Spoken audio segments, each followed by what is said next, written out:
everyone, welcome back to the channel. And again, I'm back with another questions series. हाँ sorry for that, मैंने पिछले 3-4 दिनों से कोई वीडियो नहीं डाला है और कोई क्वेश्चन नहीं डिस्कस किए, तो pardon me for that, forgive me for that. Actually मेरी थोड़ी तबीयत ठीक नहीं थी एंड मैंने सोचा कि let's have a research before posting on to it. तो और थोड़ा गला भी खराब था, तो एनर्जी की बहुत कम लग रही थी, सो आई डिडंट पोस्ट। तो मॉक नंबर 26 का मैं क्वेश्चन जो लाई हूँ, मैं केमिस्ट्री के लाई हूँ और सारे केमिस्ट्री के ही हैं। अभी मैंने फिजिक्स और बायो का नहीं अभी इंक्लूड किया है। So welcome welcome welcome and let's start. और देखो, इस पेपर में मैंने पागलपंती करी है, मैंने बहुत गलतियां करी हैं और I am actually disappointed bye my self. पर ठीक है, लेट्स लर्न। सीखना ही तो है। और ऐसा तो नहीं है कि ये लास्ट पेपर है, अभी बहुत सारे पेपर देने हैं और तीन मतलब अभी तो एक टाइम है। तो लेट्स सी कितने दिन बचे हैं।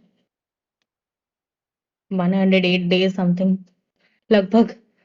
तो देखते हैं। अब आते हैं पहला क्वेश्चन। इस क्वेश्चन में मैं यहाँ पे आके अटकी थी Br2 और आयरन वाले पार्ट पे। बताती हूँ क्यों अटकी थी। ये तो सबको पता है ना कि Br2 और H म्यू वाला जो रिएजेंट है, ये वाला रिएजेंट कभी भी रिंग पे अटैक नहीं करता है। ये हमेशा अगर साइड चेन अवेलेबल है तो वो साइड चेन पे रिएक्ट करेगा और फ्री रेडिकल मैकेनिज्म शो करेगा। और फ्री रेडिकल टर्शरी वाला सबसे ज्यादा स्टेबल होता है, followed by secondary, followed by primary. तो ये सेकेंडरी है, दैट इज वाई सेकेंडरी वाले कार्बन पे Br आके जुड़ जाएगा और बाकी HBr बाहर निकल जाएगा, राइट।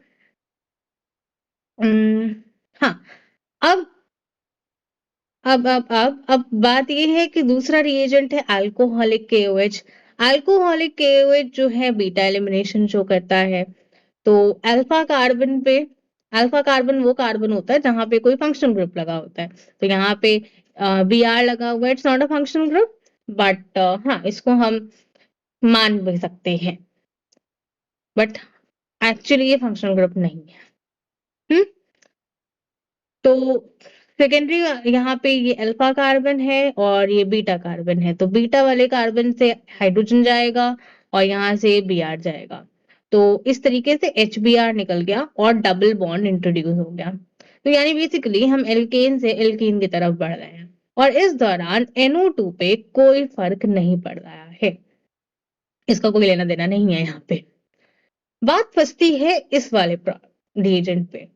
ये जो रिएजेंट है ये हेलोजिनेशन कराता है और हेलोजिनेशन हम करा सकते हैं Br2 विद FeBr3 एक ल्यूइस एसिड की प्रेजेंस में।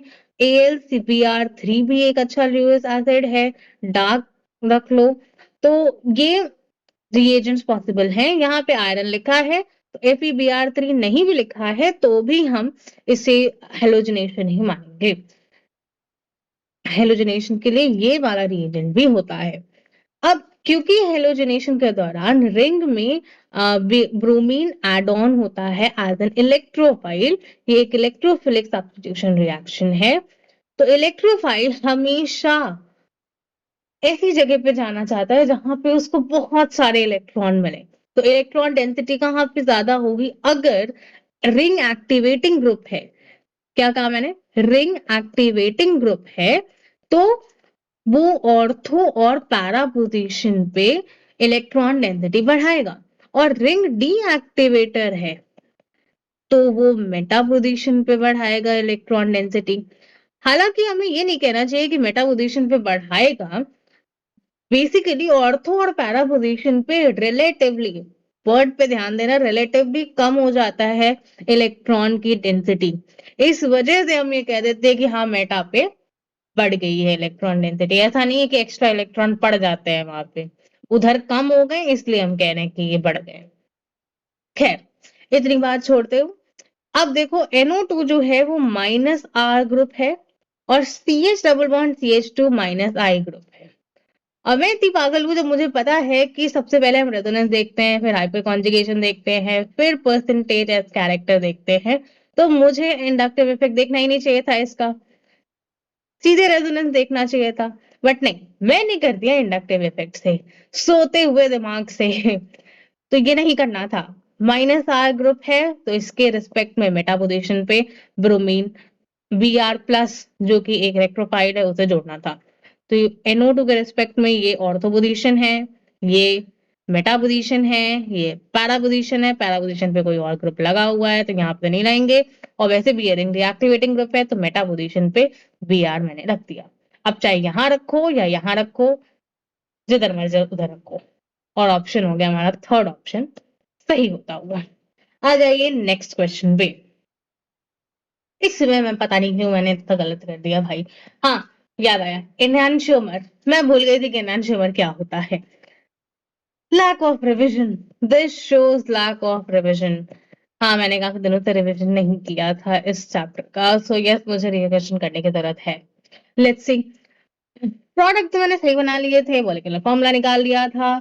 देखो इसमें कुछ नहीं करना था, ये तो डबल बॉन्ड जो है ये टूट जाएगा और मार्कोनिकोव रूल लगा के आप इसमें एडिशन करेंगे लाइक दिस। H प्लस आएगा इधर और ये हो गया Cl माइनस। मार्कोनिकोव रूल लगाओ and you are good to go with that. हालांकि ये तो सिमेट्रिकल है तो इसमें मार्कोनिकोव रूल की बात करो ना करो कुछ फर्क नहीं पड़ता। एनीहाउ, इस दूसरा आ जाओ पॉइंट जो कि ये तो तुम मॉलिक्यूलर फॉर्मूला निकाल लोगे। एनहांस्योमर क्या होते हैं? देखो, ये कार्बन जो है वो कायरल कार्बन है। क्यों? क्योंकि इसकी चारों वैलेंसी अलग अलग अलग अलग है, राइट? तो ये एक कायरल कार्बन हो गया और that is why it's optically active. Optically active molecule जब इसका हम मिरर इमेज बनाएं और वो mirror image non super imposable हो, ऐसे पेयर्स ऑफ इमेजेस को हम इनैंशियोमेरिक पेयर कहते हैं। तो उसका जब मिरर इमेज बनाओगे ना तो जो सीएल इधर दिख रहा है वो यहाँ आ जाएगा और इसको जब ओवरलैप करोगे तो सीएल सीएल एक दूसरे को ओवरलैप नहीं करेंगे। सी अलग से सीएल इधर दिखेगा, सीएल अलग से दिखेगा इधर। तो ये नॉन सुपर इम्पोजेबल है, दैट्स व्हाई दे आर इनैंशियोमेरिक। पहली कंडीशन ये कि कायरल कार्बन उसमें प्रेजेंट होना चाहिए which means optical activity show करनी चाहिए। एंड दूसरा, mirror images non superimposable होनी चाहिए। ये दोनों कंडीशन ध्यान रखें and you are good to go with this question as well. आ जाइए इस क्वेश्चन पे। जानती हूँ मैं ये दोनों क्वेश्चन बहुत अच्छे क्वेश्चन नहीं थे। ये क्वेश्चन अच्छा था, ये तो पैथेटिक क्वेश्चन था लेकिन मेरा फिर भी गलत हो गया। इतनी बेवकूफ हूं मैं तो क्या करूं। आगे आ जाओ 54th वाले क्वेश्चन पे। हाँ, इसमें हमें फॉरवर्ड और बैकवर्ड रिएक्शन की क्या दिया हुआ है, एक्टिवेशन एनर्जी दी हुई है 180 किलो जूल्स पर मोल और 200 किलो जूल्स पर मोल। ठीक है, अब हम अगर इसमें कैटलिस्ट ऐड कर देते हैं तो ये एक्टिवेशन एनर्जी को दोनों रिएक्शंस, पॉइंट यहाँ पे ध्यान देते रहना। अब यहाँ पे 100 किलो जूल से ये क्या करता है कि एक्टिवेशन एनर्जी को घटा देता है। अब इसके बेसिस पे हमसे करेक्ट स्टेटमेंट पूछे, ये वो रिएक्शन दी हुई है। Catalyst does not alter the Gibbs energy change of a reaction. तो दिस इज करेक्ट स्टेटमेंट। ये मेरे नोट्स में लिखा हुआ है बट स्टिल ये वाला ऑप्शन कर दिया। बताती हूँ क्यों कर दिया। देखो आगे, catalyst can cause non spontaneous reactions to occur. No, catalyst के पास इतनी औकात या इतनी एनर्जी नहीं होती है कि भाई वो नॉन स्पॉन्टेनियस रिएक्शन को स्पॉन्टेनियस कर दे। तो प्लीज डू नॉट से लाइक दैट। इतना ज्यादा उसकी जान मत कहो कैटलिस्ट की। The enthalpy change for the reaction is plus 20 kilojoules. अब ये तीन फॉर्मूले जो कि बड़े कंफ्यूजिंग हो जाते हैं, मेरे लिए तो हो जाते हैं, मैं भूल जाती हूँ बार बार। तो ध्यान रखो, ये तो मुझे याद रहता है दिस वन, ये मुझे याद रहता है, ये वाला मैं हमेशा भूल जाती हूँ। तो देख लो, अगर एंथैल्पीज आपको प्रोडक्ट और रिएक्टेंट की दी हुई है और चेंज इन एंथैल्पी निकालना तो प्रोडक्ट माइनस रिएक्टेंट कर देना, सिंपल दैट्स। अब अगर एक्टिवेशन एनर्जी दी हुई है, जैसे बाइंडिंग एनर्जी हमें दी होती थी तो हम उसमें रिएक्टेंट माइनस प्रोडक्ट करते थे, उसी तरीके से एंथैल्पीज में भी हम रिएक्टेंट माइनस प्रोडक्ट करेंगे अगर हमें एक्टिवेशन एनर्जी दी होती है तो। और अगर एक्टिवेशन एनर्जी फॉरवर्ड रिएक्शन और बैकवर्ड रिएक्शन जैसे यहां पे मेंशन की हुई थी, तो आप फॉरवर्ड में से बैकवर्ड माइनस करेंगे। अब क्योंकि आपको फॉरवर्ड और बैकवर्ड रिएक्शंस की एक्टिवेशन एनर्जी दी हुई है, तो आपने ये फॉर्मूला लगाना है, यानी फॉरवर्ड की एक्टिवेशन एनर्जी बैकवर्ड से माइनस कर देना and you are good to go with this. यानी कि 180 में से 200 माइनस किया तो -20 किलो जूल्स पर मोल आएगा। लेकिन यहाँ पे तो +20 किलो जूल्स पर मोल बोल रहा है, तो ये तो गलत हो गया। हमारे कैलकुलेशन के अकॉर्डिंग एक्सोथर्मिक रिएक्शन आ रही है और ये भाई सब कह रहे हैं एंडोथर्मिक रिएक्शन, तो ये तो गलत हो गया जरा से। तो छोड़ो इसको, नेक्स्ट ऑप्शन पे आ जाओ। The enthalpy change for the catalyzed reaction is different from that of the uncatalyzed reaction. Different? No, not at all.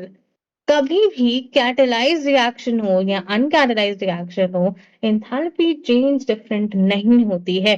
जैसे यहाँ पे इसने बोल भी दिया है कि भाई दोनों तरफ से चाहे वो बैकवर्ड हो चाहे वो फॉरवर्ड एक्टिवेशन एनर्जी हो, दोनों ही तरफ से कैटलिस्ट जो है वो एक्टिवेशन एनर्जी को 100 किलो जूल से घटा रहा है। यानी 180 से ये 80 हो गया और 200 से 100 हो गया, तो 80 माइनस 100 फिर -20 किलो जूल्स पर मोल आ गया जैसे पहले आया था। तो कहाँ चेंज आया? एंथैल्पी चेंज क्या डिफरेंट था? नहीं था। तो again this option is also wrong. तो सही ऑप्शन हमारा फर्स्ट वाला है। करेक्ट हमसे पूछा था, हमने करेक्ट स्टेटमेंट निकाल लिया, ये नोट से था। पर मैं पागल, वही बात है, पता नहीं क्यों मुझे थ्योरी वाले क्वेश्चन जो हैं इरिटेटिंग लगते हैं यार। Numericals I do it very good, बहुत अच्छे थे। लेकिन हाँ, कभी कभी उसमें मैं पागलबंदी कर देती हूँ। हाँ, जब मुझे नींद आ रही होती है पेपर में बीच में तो सो जाती हूँ, बट कोई ना। नेक्स्ट आ जाओ इस पे, तभी तो प्रैक्टिस कर रहे हैं। On charging the lead storage battery को जब हम चार्ज करते हैं तो ऑक्सीडेशन स्टेट लेड की चेंज होती है x1 से y1 में एनोड पर, और x2 से y2 पे कैथोड पर। अब वैल्यू बताओ x1 y1 x2 y2 की। देखो मैं न्यूमेरिकल में बहुत अच्छी नहीं हूँ, जब समझ में आ जाता है तो समझा देती हूँ, और अगर मैंने सही से समझाया तो मतलब मुझे आ गया, या पता नहीं पगली हूँ मैं, छोड़ो। आगे देखो, क्वेश्चन देखो क्या मैं बकवास कर रही हूँ। हाँ देखो, डिस्चार्जिंग रिएक्शन अगर याद नहीं है तो फिर ये क्वेश्चन नहीं हो पाएगा। और इसमें एक कैच भी है एनसीईआरटी का, एक ट्रैप है, और बहुत इरिटेटिंग ट्रैप है, and I don't like that trap. See, discharging की रिएक्शन क्या होती है? लेड जब लेड ऑक्साइड के साथ रिएक्ट करता है इन प्रेजेंस ऑफ H2SO4 यानी सल्फ्यूरिक एसिड, तो लेड सल्फेट विद वाटर बनता है। ठीक है, कोई बात नहीं। अब ऑक्सीडेशन स्टेट सबके लिखो। लेड की यहाँ पे 0 है, लेड ऑक्साइड में +4 है, और यहाँ पे +2 है। तो ऑक्सीडेशन स्टेट जो है वो 0 से +2 हो रही है, यानी ऑक्सीडेशन हो रहा है। तो ये काम कहाँ होता है? एनोड पे होता है। गुड, कोई दिक्कत नहीं। +4 से +2 हो रहा है यानी डिडक्शन हो रहा है, तो ये कैथोड पे होता है। अभी भी कोई दिक्कत नहीं है। दिक्कत आती है चार्जिंग में। एनसीईआरटी कहती है जो डिस्चार्जिंग में करते हो उसका उल्टा काम कर दो चार्जिंग में। अच्छा, और मैं अब तक सोचती आती थी कि डिस्चार्जिंग वाला जो होता है इलेक्ट्रोकेमिकल सेल की तरह होता है, और चार्जिंग वाला जो होता है वो इलेक्ट्रोलिटिक सेल की तरह होता है। तो मैं वो कॉन्सेप्ट लगाती थी और हो जाता है गलत। क्योंकि अगर मैं वो कॉन्सेप्ट लगाती तो जो यहाँ आंसर आता ना +2 +4 +2 +0 आता, सॉरी 0, ये आंसर आता। लेकिन आंसर है हमारा ये, क्योंकि एनसीईआरटी ने हमें ट्रैप कर दिया है। हालांकि जो स्टैंडर्ड बुक्स हैं, जैसा हमारे टीचर्स ने बोला, सही टीचर्स ने बोला कि एनसीईआरटी की नानी, मतलब की नानी नहीं, हमारी माता है, उनकी बात माननी है, और स्टैंडर्ड बुक्स अलग बात कहती हैं जो एनसीईआरटी नहीं मेंशन करती है। एनसीईआरटी हमें सिंपल कर देती है। तो स्टैंडर्ड बुक्स की बात हटा दो, सर की बात सर जाने, हम एनसीईआरटी पे आ जाते हैं। हमने रिएक्शन रिवर्स कर दी, तो एक कॉमन थॉट हमें आता है कि भाई +2 पे +4 हो रहा है, ऑक्सीडेशन हो रहा है, यानी ये एनोड होना चाहिए। लेकिन ना ना ना, ये एनोड नहीं होगा। भले ही एनोड पे ऑक्सीडेशन होता है, ये भी एनसीईआरटी ही बताती है इलेक्ट्रोकेमिकल सेल्स में, लेकिन यहाँ पे हमें एनोड इसको बोलना होगा। किसको? जहां रिडक्शन हो रहा है। तो ये बात ना थोड़ी हजम नहीं होती है, क्योंकि उन्होंने सब रिवर्स करने को कहा था। बस ये मत कर देना कि एनोड और कैथोड को रिवर्स कर दो, नहीं, जो जैसा था जहां था वैसा ही रहेगा। रिएक्शन ऑपोजिट होगी, विच मीन्स एनोड पे लेड सल्फेट लेड में कन्वर्ट हो रहा है, और कैथोड लेड सल्फेट से लेड ऑक्साइड में कन्वर्ट हो रहा है। यानी +2 से 0 में ऑक्सीडेशन स्टेट जो है वो एनोड पे हो रही है, और कैथोड पे +2 से +4 ऑक्सीडेशन स्टेट बदल रही है। यानी कि जो हमसे क्वेश्चन में कहा था कि चार्जिंग में X1 से Y1 ऑक्सीडेशन स्टेट हो रही है, यानी कि +2 से 0 हो रही है, और मेरा आंसर आ रहा था +2 से +4, क्योंकि मैं कन्वेंशनल वे लेके चल रही थी। इसलिए मैं सोच रही थी भाई एनोड में तो ऑक्सीडेशन होता है, अरे तो यही करना है ना, पर ऑप्शन तो था ही नहीं, और हो गया गलत। गलत हुआ था, हाँ गलत ही हुआ था, छोड़ो। फिर कैथोड पे X2 से Y2 में चेंज होता है। X2 इज +2 से +4। ये भी मेरे को डाइजेस्ट नहीं हो रहा था, बट आज सर ने जब बताया तो डाइजेस्ट करना ही पड़ा। और इसी क्वेश्चन की वजह से मैं वीडियो नहीं रिकॉर्ड कर पा रही थी। कल भी मैंने रिकॉर्ड किया ना, आई वाज अगेन फंस गई मैं इसी पे आके। बट फाइनली मुझे भी आ गया, मैंने आपको बता दिया। समझ में आया तो ठीक बात है, नहीं तो ऐसे याद कर लो, छोड़ो। आज मैं नेक्स्ट वाले पार्ट पे 58 क्वेश्चन पे। ये एक which one of the following about an electron occupying the 1s orbital in a hydrogen atom is incorrect? सच में मैं इस क्वेश्चन में सो रही थी। देखो क्वेश्चन क्या है, इतना आसान क्वेश्चन और मैंने गलत कर दिया, क्या करा जाए। The probability density of finding the electron is maximum at the nucleus। हाँ भाई हाँ, क्योंकि 1s ऑर्बिटल है, ये न्यूक्लियस के पास ही होता है, बहुत पास होता है, इसलिए इलेक्ट्रॉन पाया जाना न्यूक्लियस के आसपास पॉसिबल है। तो ये स्टेटमेंट बिल्कुल सही है, कोई दिक्कत नहीं है इसमें। द इलेक्ट पर मेरा दिमाग कह रहा है नहीं भाई, न्यूक्लियस एट न्यूक्लियस, इतना ज्यादा ग्रामर को सीरियस नहीं लेना था फिफ्थ में। The electron can be found at a distance, यहाँ पे ग्रामर थोड़ा चेक हो रही है भाई, लेकिन ना ना ना ना, मैं तो बहुत सीरियस थी। The electron can be found at a distance 2a0 from the nucleus. Hmm जो इलेक्ट्रॉन है उसको हम कहाँ पे मिल सकता है? 2a0 डिस्टेंस पे मिलता है, ठीक है।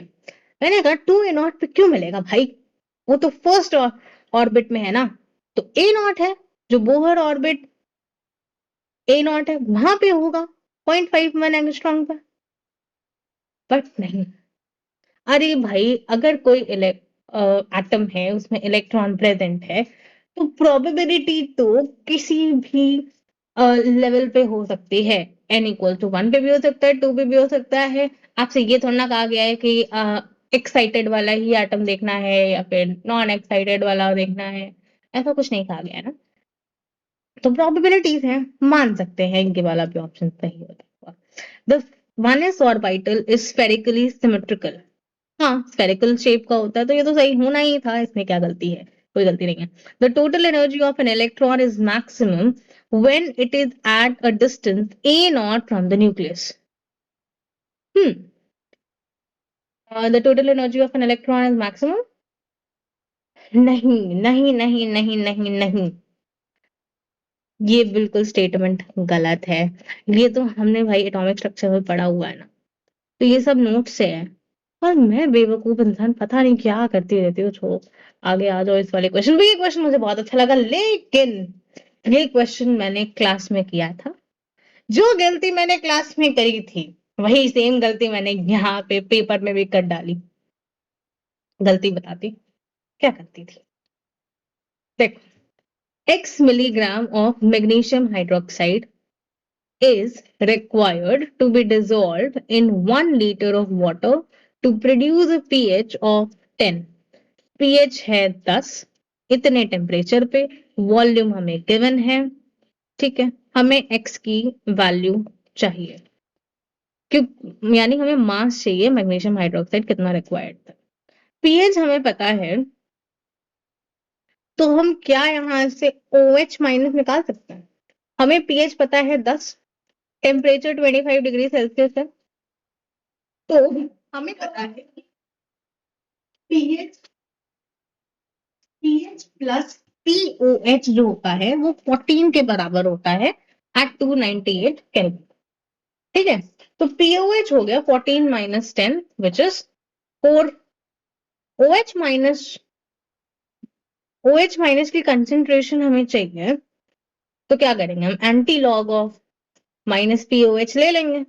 जब उसका एंटी लॉग लेंगे तो 10 की पावर -4 मोलर आता है। ऐसा समझो, देखो अगर तुम्हें POH चाहिए होता तो उसका फॉर्मूला क्या होता है, minus log of OH minus की कंसेंट्रेशन। अब OH माइनस की कंसेंट्रेशन चाहिए, POH तुम्हें दिया हुआ है, लॉग उधर ले जाओगे तो एंटी लॉग हो जाएगा, माइनस POH हो जाएगा। अब POH की वैल्यू, क्या तुम एंटी लॉग को 10 नहीं लिख सकते, 10 की पावर माइनस POH। अब POH की वैल्यू क्या थी, 4 थी, तो 10 की पावर -4 आ गया। तो OH माइनस की कंसेंट्रेशन क्या आ गई, 10 की पावर -4। ठीक, वेरी गुड। हमें चाहिए मैग्नीशियम हाइड्रोक्साइड की कंसेंट्रेशन। मान लेते हैं ए थी, टाइम टी इक्वल टू 0 पे इनिशियली। तो इनिशियली मैग्नीशियम आयन तो बना नहीं होगा ना, OH माइनस आयन बना होगा। कुछ टाइम के बाद कुछ मोल्स इसमें से टूटे होंगे, और जितने टूटे उसी रेशो में हमें मैग्नीशियम और OH माइनस आयन मिल जाएगा। यानी एक मैग्नीशियम हाइड्रोक्साइड से एक मैग्नीशियम आयन मिलता था, तो Y टूटने पे Y मैग्नीशियम हाइड्रोक्साइड से Y मैग्नीशियम आयन मिलेगा। Y मैग्नीशियम हाइड्रोक्साइड से दो OH minus 2Y OH minus मिलेंगे, क्योंकि एक से दो OH माइनस मिलता था, है ना। तो ये जो 2y है यही 10 के पावर -4 के है बराबर है। जो हमने OH माइनस की कंसेंट्रेशन यहाँ निकाली थी ना, यही वो कंसेंट्रेशन है इस OH माइनस की जो हम रिएक्शन में दिखा रहे हैं। यहीं पे मेरी गलती हुई थी। मैंने क्या कर दिया था कि मैंने 2y इक्वल्स 10 की पावर -4 नहीं लिखा था। मैंने कहा था कि भाई y जो है वही 10 की पावर -4 है। तो ये चीज गलत है, ऐसा नहीं करना है। जो हम OH माइनस की कंसेंट्रेशन निकालते हैं वो टोटल OH माइनस की कंसेंट्रेशन होती है, जो भी आपको रिएक्शन दी हुई है उसमें, ठीक। Y की वैल्यू आ गई, यानी ये वो Y आ गया बेसिकली जितना खर्च हुआ आ गया। मोलारिटी इज इक्वल्स टू हमें पता है number of moles of solute upon volume in litre. Volume हमें 1 लीटर दिया था, नंबर ऑफ मोल्स की जगह हम weight of solute upon molar mass of solute into volume in litre, ये लिख सकते हैं। ये हमारा मोलारिटी का मॉडिफाइड फॉर्मूला हो गया। मोलारिटी हमारी यही हो गई, दिस वन। 5 इंटू 10 की पावर -5 ही हमारी मोलारिटी भी है, ठीक। तो यहां से हम वेट ऑफ सॉल्यूट अपॉन 58 क्या है, 58 हमारा मोलर मास है किसका, सॉल्यूट का, into volume in litres. Weight of solute यानी हम मैग्नीशियम हाइड्रोक्साइड का वेट निकाल रहे थे, और मैग्नीशियम हाइड्रोक्साइड का हमने यहाँ मोलर मास रख दिया। जो मोलारिटी हमारी, ये हमारी कंसेंट्रेशन या मोलारिटी है ना, कंसेंट्रेशन हमारी OH माइनस की 2y थी, ये ठीक है 2y थी, और मैग्नीशियम हाइड्रोक्साइड की कंसेंट्रेशन जो खर्च हुई थी वही y के बराबर थी, दैट इज 5 इंटू 10⁻⁻5। तो वही मैंने मोलारिटी या कंसेंट्रेशन यहां मैंने इस फॉर्मूले में रखी है। तो इस तरीके से हमारे पास फाइनली वेट जो आ गया मैग्नीशियम हाइड्रोक्साइड जो हमें रिक्वायर्ड होगा ताकि पीएच जो है वो 10 आ जाए। तो गलती मैं यहाँ पे सिर्फ यही थी कि मैंने 2y को 10⁻⁻4 में इक्वेट नहीं किया था।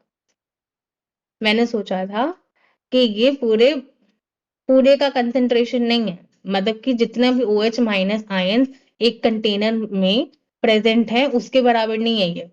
मैंने सोचा था कि ये जो है ये खाली OH माइनस आया यहाँ पे, यानी ये मैंने 2 जो स्टोइचियोमेट्रिक है ना उसको मैंने इग्नोर कर दिया था। दैट इज व्हाट, यही मिस्टेक थी मेरी।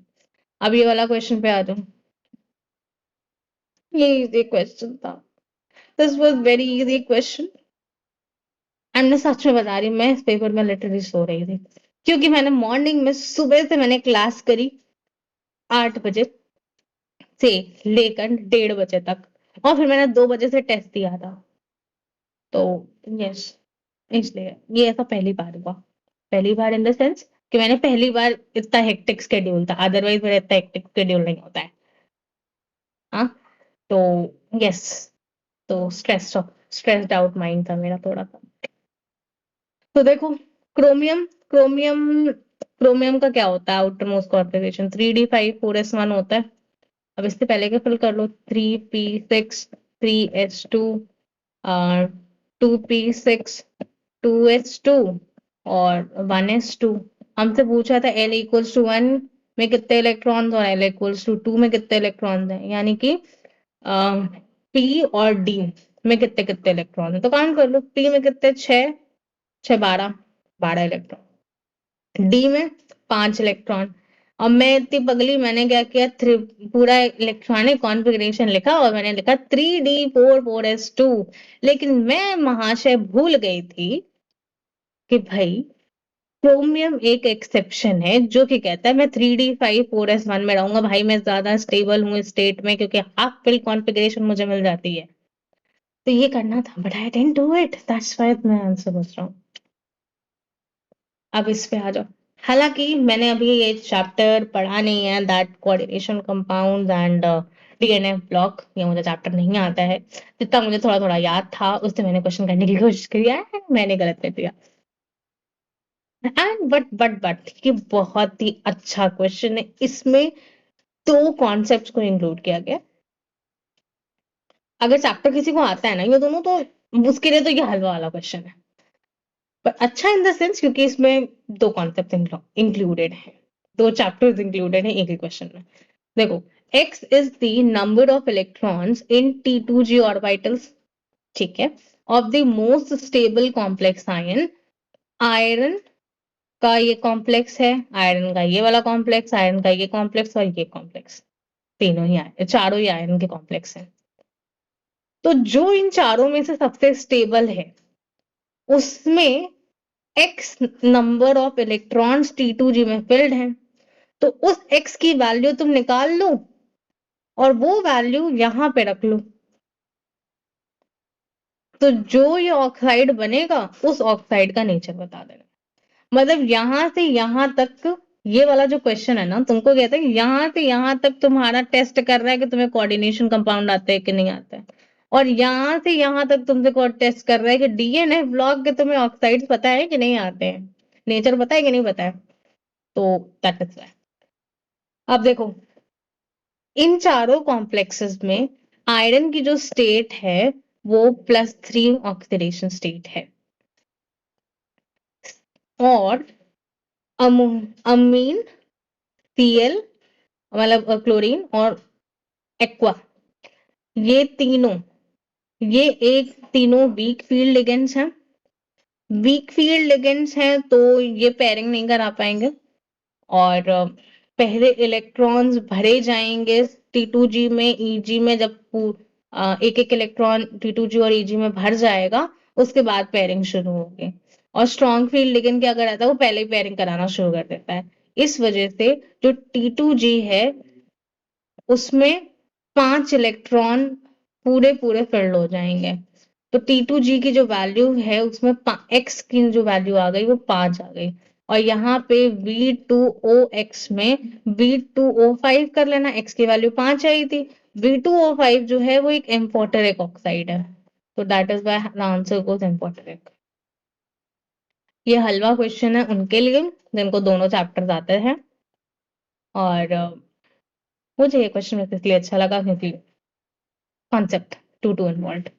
अब हमारी सीरीज में लास्ट क्वेश्चन आता है। आज बहुत बड़ा वीडियो हो गया यार, 30 मिनट 41 सेकेंड, ठीक है। आ जाओ इस पे आ जाओ। Fortification, this is the last question और then I will be winding of.